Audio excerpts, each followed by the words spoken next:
नमस्कार, मैं Shashi Bansal news channel IPN 24 से हाजिर हूं आज के कुछ खास समाचार लेकर। देश में तेजी से फैलते कोरोना संक्रमण के बीच हरिद्वार में आयोजित कुंभ मेले को लेकर सवाल उठ रहे हैं। कारण कोरोना यहां भी फैल गया है। 51 से अधिक संत संक्रमित हो चुके हैं, 2 का निधन हो चुका है। ऐसे में प्रधानमंत्री नरेंद्र मोदी ने अपील की है कि हरिद्वार कुंभ मेला यहां रोक दिया जाए। प्रधानमंत्री नरेंद्र मोदी ने ट्वीट कर कहा है कि आचार्य महामंडलेश्वर पूज्य स्वामी अवधेशानंद गिरी जी से आज फोन पर बात की, सभी संतों के स्वास्थ्य का हाल जाना। सभी संतगण प्रशासन को हर प्रकार से सहयोग कर रहे हैं। मैंने इसके लिए संत जगत का आभार व्यक्त किया है। मैंने प्रार्थना की है कि 2 शाही स्नान हो चुके हैं और अब कुंभ को कोरोना के संकट के चलते प्रतीकात्मक ही रखा जाए। इससे इस संकट से लड़ाई को एक ताकत मिलेगी। पीएम मोदी की इस पहल को स्वामी अवधेशानंद जी का समर्थन मिला है। स्वामी अवधेशानंद जी ने ट्वीट कर कहा कि माननीय प्रधानमंत्री जी के आह्वान का हम सम्मान करते हैं। जीवन की रक्षा महत्वपूर्ण है। मेरा धर्मपरायण जनता से आग्रह है कि कोविड की परिस्थितियों को देखते हुए भारी संख्या में स्नान के लिए न आए एवं नियमों का निर्वहन करें। माना जा रहा है कि इसके बाद कुंभ मेला समाप्त कर दिया जाएगा। इसके बाद स्वामी अवधेशानंद जी ने एक प्रेस कॉन्फ्रेंस कर लोगों से अपील की है। प्रधानमंत्री आदरणीय नरेंद्र मोदी जी के आह्वान पर श्री बचदशनाम जूना अखाड़ा और अनेक पूज्य संतों ने कुंभ मेले के विसर्जन का संकल्प लिया है। जो हमने देवता आवाहित किए थे, जिन देवताओं का आह्वान किया था, उनका हमने विधिवत विसर्जन कर दिया है। जूना अखाड़े के कुंभ मेले का विसर्जन हो गया है। अन्य संत भी एक मत हो रहे हैं और विशेषकर जिन संतों के स्नान अब होने हैं वे भी अल्प संख्या में अथवा प्रतीकात्मक स्नान करेंगे। आदरणीय प्रधानमंत्री जी के आह्वान पर संपूर्ण देश एकमत है। कोरोना के प्रभाव और प्रकोप से मुक्ति मिले।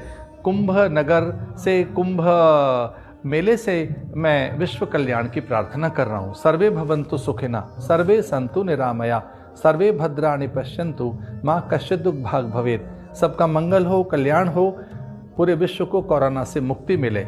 केंद्रीय स्वास्थ्य मंत्री हर्षवर्धन ने आज वीडियो कॉन्फ्रेंसिंग के जरिए 11 राज्यों के स्वास्थ्य मंत्रियों के साथ कोरोना वायरस की बिगड़ती स्थिति पर अहम बैठक की। स्थिति की गहराई और स्थिति की जो अभी की गंभीरता को ध्यान में रखते हुए हम लोग मिलजुल कर निश्चित रूप से जिस समय 2020 में हम लोगों ने लड़ाई शुरू की थी, तब न वायरस के बारे में किसी को पता था, न स्ट्रैटेजी के बारे में कोई पूरी किसी को कल्पना थी।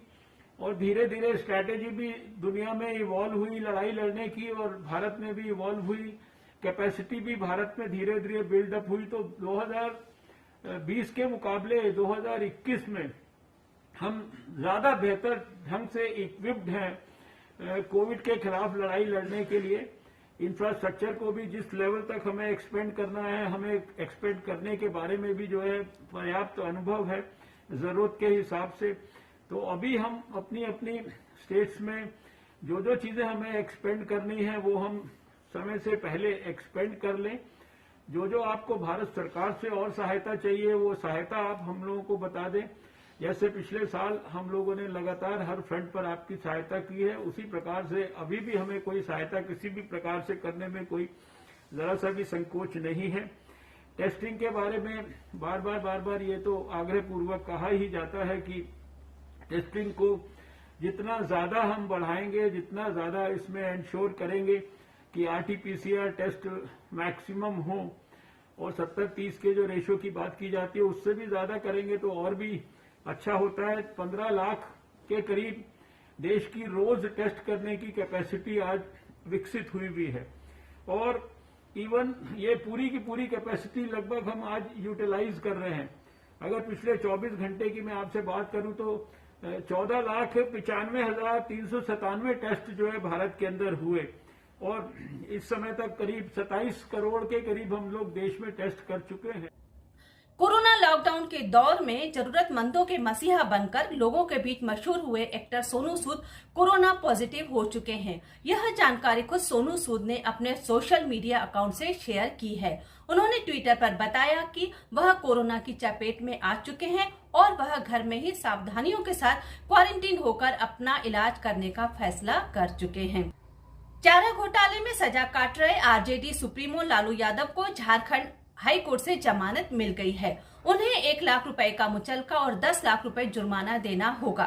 बेल बॉन्ड भरने के बाद वे 1-2 दिन में छूट जाएंगे। लालू को 3.25 साल बाद जमानत मिली है। चारा घोटाले से जुड़े एक केस में लालू यादव 23 दिसंबर 2017 को जेल गए थे। हमें सस्पेंशन ऑफ सेंटेंस मिल गया, बेल ग्रांट हो गया और 1-1 लाख का 2 श्योरिटी जमा करना है और 5-5 लाख का ये आपका 5 लाख आईपीसी और 5 लाख आपका पीसी एक्ट में फाइन जमा करवाना है। आगे की प्रक्रिया कैसे है कि अब ऑर्डर साइन होगा, फिर ऑर्डर हाईकोर्ट से निचली अदालत में फैक्स होगी, उसके बाद हम लोग बेल बॉन्ड साइन करेंगे, उसके बाद हम रिलीज होंगे। मध्य प्रदेश में रेमडेसिविर की किल्लत के बीच भोपाल से एक बुरी खबर सामने आई है। यहां के हमीदिया अस्पताल से 800 से ज्यादा इंजेक्शन चोरी होने का मामला सामने आया है। सूचना के बाद मौके पर पहुंची कोईफिजा पुलिस जांच में जुट गई है। चोरों का पता लगाने के लिए अस्पतालों में लगे सीसीटीवी फुटेज खंगाले जा रहे हैं। मध्य प्रदेश में कोरोना की रफ्तार थम नहीं रही है। बड़े शहरों का हाल ज्यादा खराब है। ग्वालियर और जबलपुर में 5-5 हजार से ज्यादा एक्टिव केस हो गए हैं। भोपाल और इंदौर में यह संख्या 10-10 हजार से ज्यादा पार हो गई है। 24 घंटों में इन चारों बड़े शहरों में 5152 नए संक्रमित मिले हैं और 25 मरीजों की मौत हुई है। भोपाल में सबसे ज्यादा 1669 केस आए हैं, जबकि इंदौर जबलपुर में सबसे ज्यादा 7 लोगों की मृत्यु हुई है। इंदौर में बिगड़ती स्थिति को देखते हुए लॉकडाउन 23 अप्रैल तक बढ़ाया जा सकता है। दमोह में 1 महीने पहले रिटायर्ड हुए अपर कलेक्टर आनंद कोप्रिया की भी कोरोना से मौत हो गई है। इसी बीच उज्जैन में कोरोना कर्फ्यू 19 अप्रैल से बढ़ाकर 26 अप्रैल कर दिया गया है। क्राइसिस मैनेजमेंट की बैठक में यह निर्णय लिया गया है। शनिवार सुबह 5 बजे के आसपास NH-12 पर सीहोर के पास 40 टन ऑक्सीजन से भरा एक ट्रक अनियंत्रित होकर पलट गया। हादसे में ड्राइवर सुरक्षित है। घटना की जानकारी मिलते ही अफसर पहुंच गए। ट्रक को निकालने का प्रयास किया जा रहा है। यह हादसा श्यामपुर के पास घाट प्लासी पर हुआ।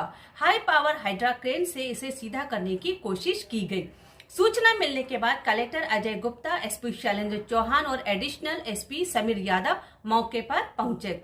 दुर्घटनाग्रस्त इस ऑक्सीजन कैप्सूल में 40 टन ऑक्सीजन है, जिसमें कुल वजन लगभग 50 टन है। इसके भारी वजन की वजह से यह उठ नहीं पा रहा है। सीहोर एवं भोपाल से 7 क्रेन मंगवाई गई हैं, जिससे इसे सीधा तो कर दिया गया है, लेकिन अभी तक इसे रोड पर लाने के प्रयास किए जा रहे हैं। यह ट्रक हाईवे के दोनों रोड के बीच में पलटा है। तो ये थे हमारे अभी तक के कुछ खास समाचार और हम जाते जाते आपसे यही कहेंगे कि यदि आपने हमारे चैनल को अभी तक सब्सक्राइब नहीं किया है तो जल्दी से जल्दी हमारे चैनल को सब्सक्राइब कीजिए। यदि हमारे चैनल में आप और कुछ सुझाव देना चाहते हैं, कुछ सुधार चाहते हैं, तो वह भी आप हमें अपने कमेंट के माध्यम से बताइए। आपके कमेंट्स का हमें बहुत इंतजार भी रहेगा और स्वागत भी रहेगा और आपके सुझावों पर अमल भी करेंगे। मिलते हैं अगले अंक में कुछ और खास समाचारों के साथ। दीजिए अनुमति। नमस्कार।